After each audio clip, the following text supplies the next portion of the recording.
Good morning. Sunrise with scriptures అనేటువంటి కార్యక్రమానికి మీ అందరినీ కూడా ఆహ్వానిస్తున్నాం. ఉదయాన్నే లేచి దేవుని వాక్యం కోసం ఆశతో వేచి వస్తున్నటువంటి మీ అందరికీ వందనాలు.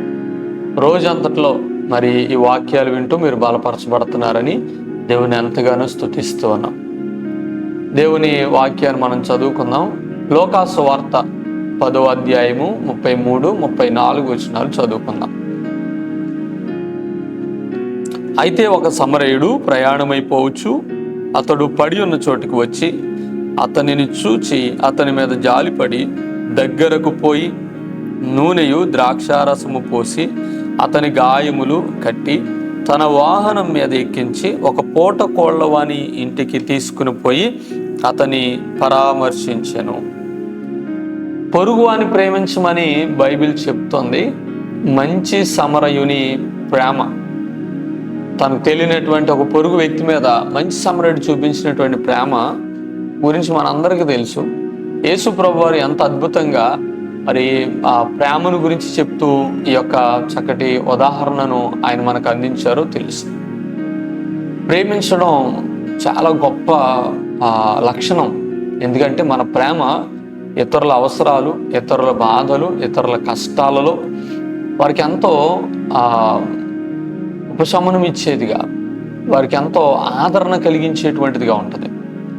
ప్రేమకు ఉన్నటువంటి పవర్ ఏంటంటే, దానికి ఉన్నటువంటి శక్తి ఏంటంటే, ఎదుటి వ్యక్తి ఎంత కష్టమైనటువంటి పరిస్థితుల్లో ఉన్నా కూడా ఆ వ్యక్తికి కావలసినంత ధైర్యాన్ని మనం ప్రేమ చూపించడం ద్వారా ఇవ్వగలుగుతాం.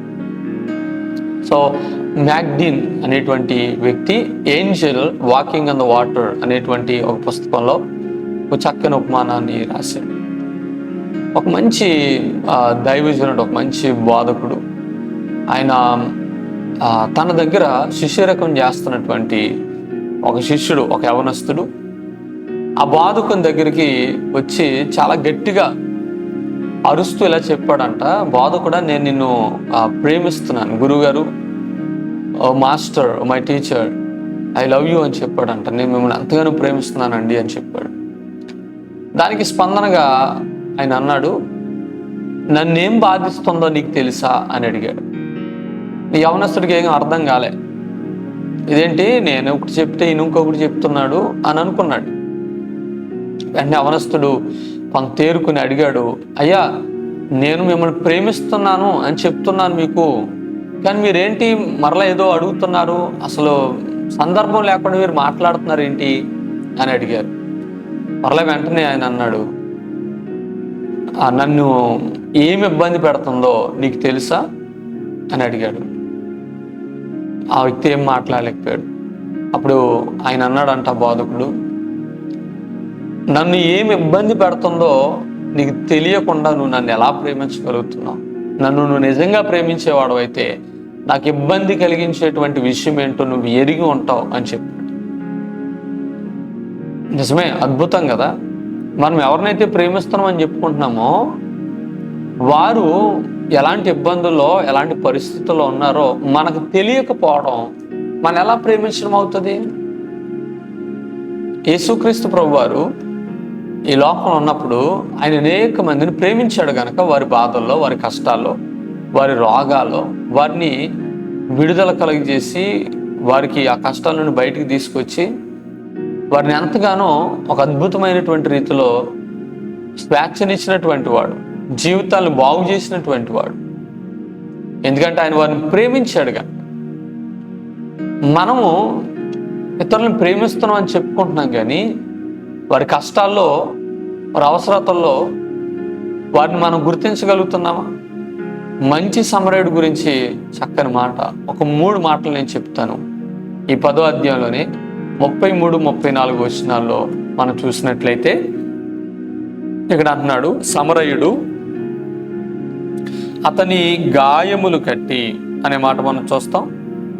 ఆ తర్వాత అతని వాహనం మీద పూటకోళ్ల ఇంటి వానికి తీసుకుని వచ్చి అనే మాట చూస్తాం. తర్వాత అతని పరామర్శించి అతని కోసం ఖర్చు చేశాడు అని.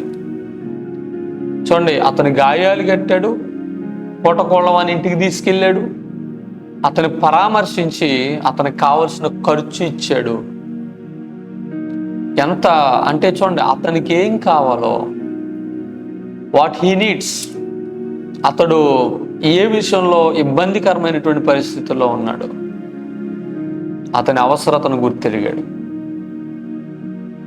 సో నిజమైనటువంటి ప్రేమ ఎదుటి వాని యొక్క ఆ విపత్కరమైన ఇబ్బందికరమైనటువంటి పరిస్థితులు కానీ, ఎదుటి వాని యొక్క అవసరతను కానీ గుర్తించేటువంటిదిగా ఉంటుంది. యేసుప్రభువు వారు కూడా నిజమైనటువంటి ప్రేమ మనమే చూపించాడు కనుకనే మనం పాపముల చేత, అపరాధముల చేత చచ్చిపోయిన స్థితిలో ఉన్నాము అని, నరకానికి, పాతాళానికి వెళ్ళిపోయే పరిస్థితిలో ఉన్నామని, మన అవసరత నరకం నుండి తప్పించబడడం, మన అవసరత నిత్యమైనటువంటి రాజ్యంలో చేరడం, అది గుర్తించి మనల్ని ప్రేమించాడు. కనుకనే దాన్ని విడిపించడానికి, ఆ నరకం నుండి విడిపించడానికి, మనల్ని పరలోకం చేర్చడానికి ఆయన కలువరి శిలువలో తన ప్రాణమే పెట్టాడు. మనం ఆ రీతిగా ప్రేమించగలుగుతున్నామా? యేసుప్రభువు వారు ప్రాణం పెట్టినంతగా ప్రేమించాడు. మనం ఇతరుల కోసం ప్రాణం పెట్టాల్సిన అవసరం లేదు.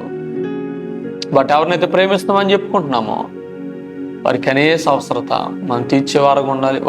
వారి వ్యాధుల్లో, వారి బాధల్లో, వారి కష్టాల్లో వారికి తోడుగా, ఒక నిజమైన క్రైస్తవుడుగా, ఒక నిజమైన పొరుగువాడుగా, ఒక నిజమైన ప్రేమించే వ్యక్తిగా వారిని మనము బలపరచాలి, ఆదరించాలి. అది క్రైస్తవుని బాధ్యత. అలాగే ఇతరుల అవసరాలు పాలుపంపులు పొంది దైవ ప్రేమను చూపించే భాగ్యం దేవుడు అందరికీ అనుగ్రహించునుగాక. ఆమేన్. ప్రార్థన చేసుకుందాం. ప్రేమ నమ్మకం కలిగిన మా ప్రియమైన పరలోకపు తండ్రి, నీ ప్రేమ ఎంతో గొప్పది. ప్రేమ స్వరూపి అయిన దేవుడు ప్రభా, నువ్వు మమ్మల్ని ప్రేమించిన విధానం ద్వారానే ప్రేమ అంటే ఏంటో మాకు తెలిసింది. లేకపోతే దానికి నిర్వచనమే మాకు తెలియదు. ఆ కొరకు ప్రాణం పెట్టినంతగా ప్రేమించిన మా దేవా నీకు వందనాలు ప్రభా. ఇదిగో ఈ సమయం అందు నీ వాక్యం విన్న నీ బిడ్డలు ఎవరైతే ఈ ప్రేమను కలిగిలేరో, ఈ ప్రేమ ఎవరికైతే అవసరమో ప్రభా, వారిలో ఈ ప్రేమను మీరు ఉంచండి. వారికట్టి ప్రేమను చూపించినట్టుగా మరింతమంది సహోదరులను బలపరచమని అడుగుతున్నాం ప్రభా. వాక్యం విని ఆధ్యాత్మిక బలపడుతున్న బిడ్డలందరినీ ఆశీర్వదించి మీరు దీవించమని, వారికున్న భౌతిక సంబంధమైన, ఆత్మ సంబంధమైన ప్రతి అవసరత మీరు తీర్చమని, ఈ రోజంతా వారిని మీరు కాపాడి నడిపించమని యేసుక్రీస్తు నామములోనే స్తుతించి ప్రార్థించి వేడుకుంటున్నాం తండ్రి. ఆమేన్.